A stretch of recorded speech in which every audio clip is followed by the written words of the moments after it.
Hi friends, ఎలా ఉన్నారు? మీరు చూస్తున్నారు ఏదో ఒక channel.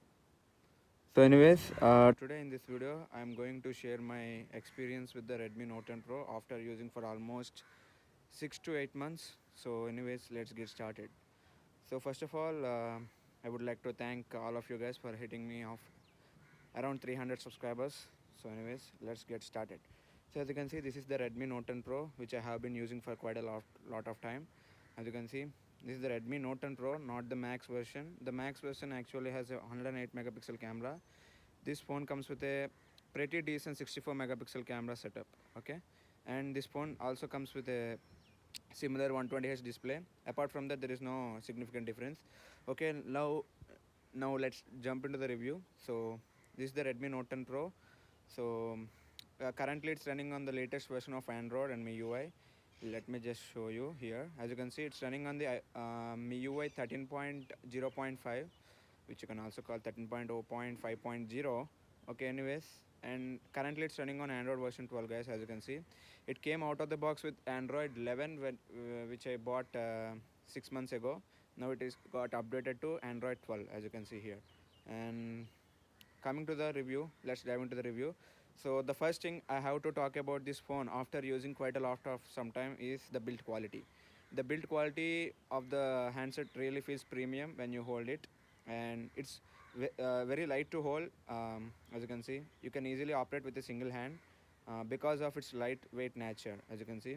And the weight balance of this phone is extremely good, guys, extremely good. So that's what I need to appreciate with this smartphone.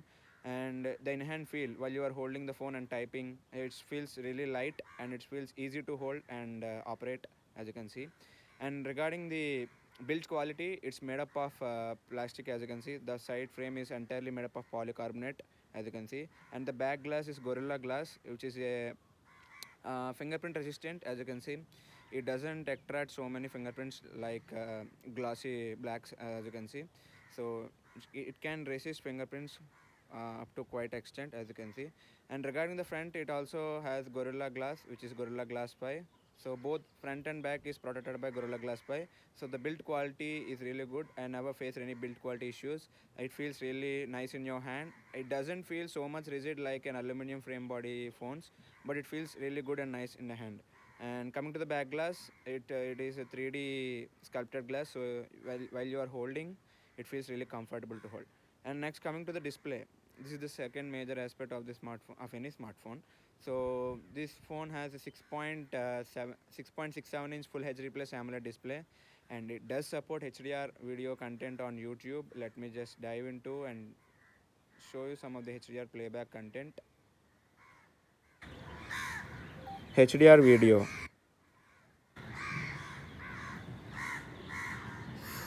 Okay, it's taking quite a lot of some time, as you can see.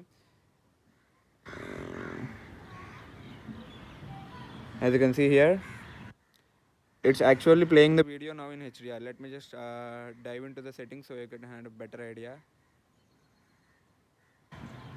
As you can see, guys, it can play HDR content. As you can see on YouTube, as you can see, it can go up to 2K resolution. As this smartphone doesn't have any limitation like Snapdragon 695 SoC. It can play videos in 2K resolution on or even 4K quality in this smartphone via YouTube. So regarding the display is really good. I don't have much of issues with the display. It's really good display, as you guys all know. Xiaomi really makes one of the best displays in the industries after Samsung, and there is no such kind of issues with the display. The display is really good. It's bright enough. Believe it or not, under 15,000 price segment, this phone can achieve up to 1200 nits of brightness. As you can see, let me just adjust the brightness to the full.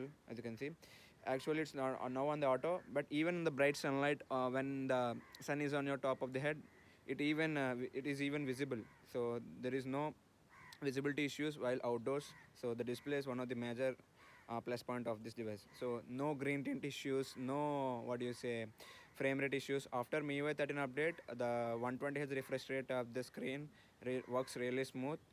So as you can see, so that's really a nice thing, I would say. So the 120 Hz refresh rate is also really good, and it does help in UI, but not in good games, I would say. And next, I would say regarding the speakers. So this phone comes with the stereo speakers, as you guys all know. The top one acts as a secondary speaker, and the bottom one acts like a primary speaker. Both the combined output of the both speakers is really good. This phone does support Dolby Atmos, guys. So as you guys all know, the speaker quality is really good.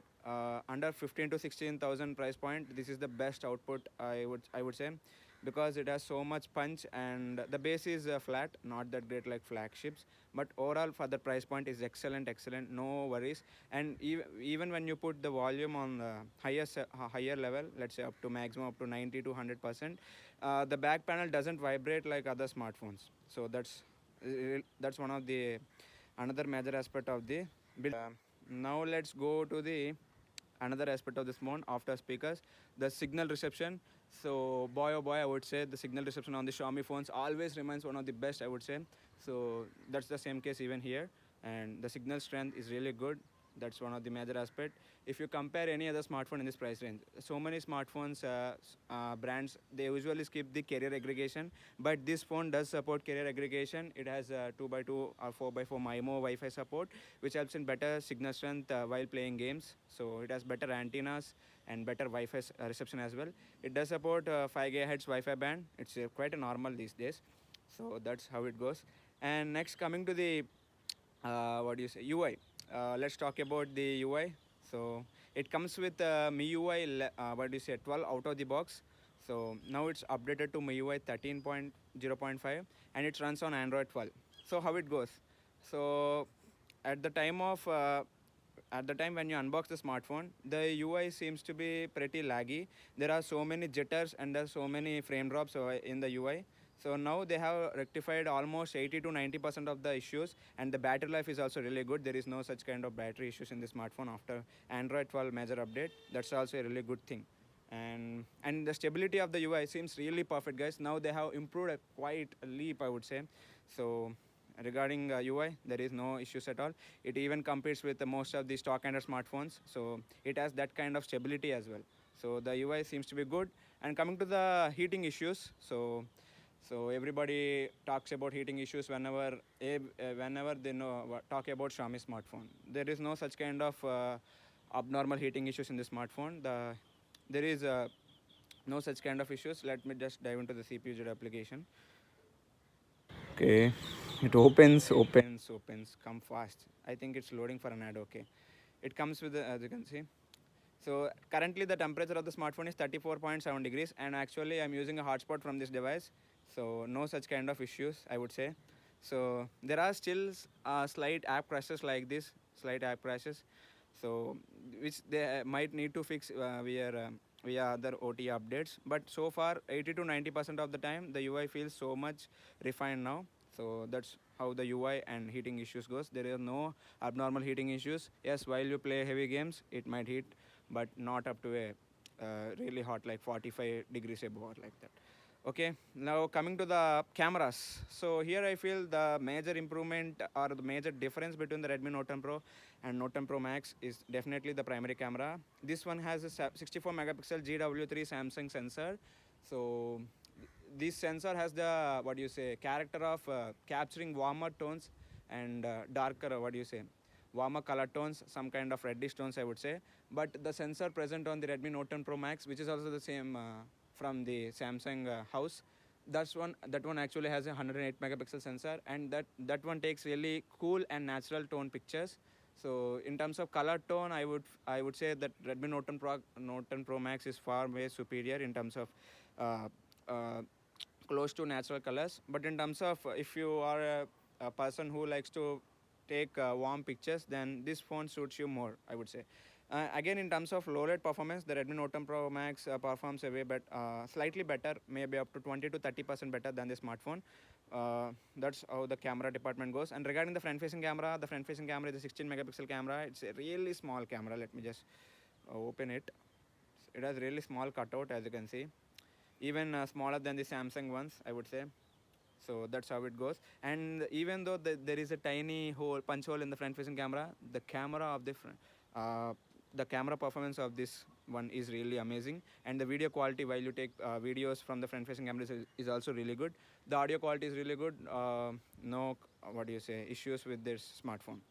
So now coming to the battery life. So actually after launching of the smartphone, so many guys are reporting that there are so many battery drain issues after Xiaomi pushing so many updates. So now they have fixed all the battery drain issues. There is no such kind of battery drain issues, and even the idle drain on the smartphone is really low. So it is as good as a stock Android phone, I would say. So that's how the battery life goes. Let me just show you the battery stats. So currently the battery is at 43% as you can see. So let's go to battery. As you can see, let's just go to battery stats. As you can see, guys, so 10 hours 40 minutes. Actually it's not the correct accurate measurements. In between we have already charged before getting down to 20, below 20%. So roughly I would say you can easily get around 7 to 7.5 hours of screen on time if you are using without always on display and without any without keeping the screen on 120 Hz refresh rate. But if you keep the always on display on, and if also keeping that refresh rate to up to 120 Hz, then it might drop up to 5 to 5.5 hours of SOT if you are a medium to heavy user. So that's how the battery life goes on the smartphone. So the battery life is really good for the capacity of what they are offering. It's a 5000 milliamp hour battery, really good battery life, and it also offers 5 to 5.5 hours of screen on time, which is on 120 Hz refresh rate. And keep in mind, guys, this phone doesn't have any variable refresh rate like Xiaomi Mi 11i series or like that. This phone stays at 120 Hz refresh rate while you keep it on 120 Hz refresh rate. So it doesn't fluctuate between 60 to 120 or even 90 to 120. So at constant 120 frame rate, 120 fps frame rate, you are getting around 5 to 5.5 hours of screen on time, which is really good, which is really good thing. But if you are a person who likes to keep more battery in your pocket, and I would like to suggest keep it on 60 Hz. So that's how the battery life goes. Now coming to the VEGDIT, guys. So I think almost all the points have been covered. So in the past 6 months of usage, I feel this is a good choice for myself, and even for people who are about 30 years also. It's a really practical smartphone. So nowadays you don't have to what do you say, empty your pockets for buying a great smartphone. Under sub 20k price point, you are getting really good smartphones. So you don't need to cross that 20 or 25,000 price barrier. So that's really a good thing because of the competition is heating up. So for 20 to 25,000, you are also getting the same kind of displays, you are also getting the same kind of haptic feedbacks from the smartphone. It's kind of same experience, but apart from that, you are getting 5G and also getting Snapdragon 700 series to 800 series of processors. So that's it, guys. So for this price point, this is one of the best smartphones Xiaomi has ever launched in the Redmi Note series. And the Redmi Note 10 Pro Max is another league with the camera department. Slightly better camera, but it has a different character of capturing pictures. So that's how it goes. So if you are a person who still tries to buy a Redmi Note 10 Pro or Note 10 Pro Max on Amazon, you can easily grab it on. You can buy it for around 16,000 rupees. The Redmi Note 10 Pro Max is available for 16,000 rupees. You can easily grab it on Mi Store or even Amazon.in.